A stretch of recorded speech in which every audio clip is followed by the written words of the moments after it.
I'm Russ Milheim from The Direct. Thank you guys for talking to me today about the show. How you doing, Russ? Good to see Doing you. good. I've seen the first 6 episodes and I've absolutely loved it. So Thank you. congratulations on crushing it, each and every one of you. One of You. the standout elements of the show is in fact the dynamic between you three, which is just wonderful and it feels incredibly organic. How did you guys, did you guys do any extra work to try and build that, whether it be on or off set, or did it just really all just come really naturally when you got there? We definitely did a lot of work to build that camaraderie and the band aspect. We went to Atlanta, Georgia 3 weeks before we started filming for band practice. It was about a month and it was about 5 hours every day of just practicing. So we really got to spend a lot of time together, and I think that for sure helps with our chemistry on screen. Yeah, definitely. There was also a bit of improv camp that we did as well.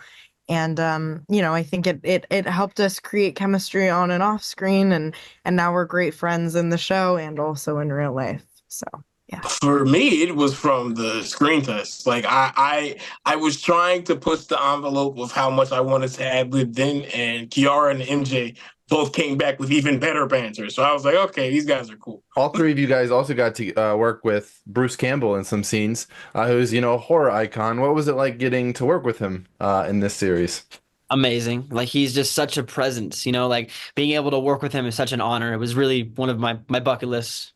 Yeah, Bruce is amazing, honestly. Having the opportunity to be on set with him, he's just such a wealth of knowledge and information. I mean, only so many actors get the opportunity to work with someone that iconic. So I was very grateful, and just being in his presence and listening to him talk and getting to work with him. I mean, there's just so much to learn from there. So I'm very grateful. Yeah, Bruce is a really cool dude. Like I genuinely think he taught me a lot. Like he taught me a lot about, scene presence and looking at scenes from every single angle of a character. But also importantly, he gave really good, just thoughtful insight to a lot of things. So, Bruce is dope. He like Kiara was saying, he's just a fountain of knowledge and will just hear his great information. And I'm like, whoa, I needed to hear that. Thank you. Dylan does some absolutely wild stuff in this show, all for a girl. So my question to you three, what is the craziest thing you have done for a romantic interest in your life? Hopefully it doesn't include carving a satanic symbol on your hand, but Maybe. Let me think. The most crazy thing I've done. Hmm.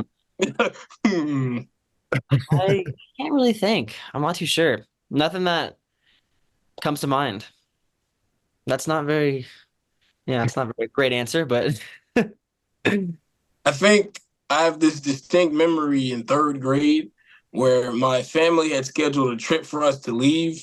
And there was this girl that I liked. And I remember saying I was going to leave forever. And I was trying to make my move then. It didn't work. But then I was like, I'm not coming back. So after the week, I thought we were going to be cool. Nothing happened. But that's the only thing I can think of. I actually remembered mine. Sorry, Kiara, I didn't mean to No, interrupt you. go ahead, go ahead. When I was working on Chef, I got to work with Sofia Vergara, and I just had a huge crush on her, obviously. And I remember I made an origami ring out of a dollar bill to try to propose to her. And then I did. I asked her, and she goes, "Is it the $100 bill?" I said no. She goes, "Then no." so close, so close.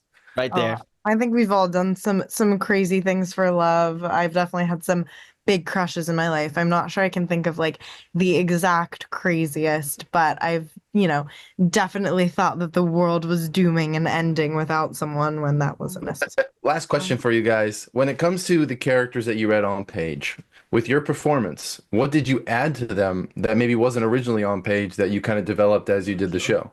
I think Matt did such an incredible job of writing out the characters, so there was a lot for us to go off of. But I definitely think a big part of Jordy for me was making sure that it didn't feel like a one-dimensional, like goth girl per se. And showing that there's different layers to her, there's more complexities, and there's reasons that she represents herself the way she does, and also showing that the external and the way you present yourself isn't necessarily always what's going on the inside.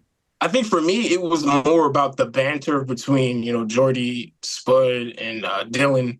A lot of that, I think it just, it met a requirement in my brain of me trying to make it realistic. So I just threw out things that I've heard in conversation with really close friends, things I've seen, and it worked. But I would check in with Matt, like, Is that cool? Is that authentic? And he'd be like, yeah. So it was just trying to make it as natural as possible.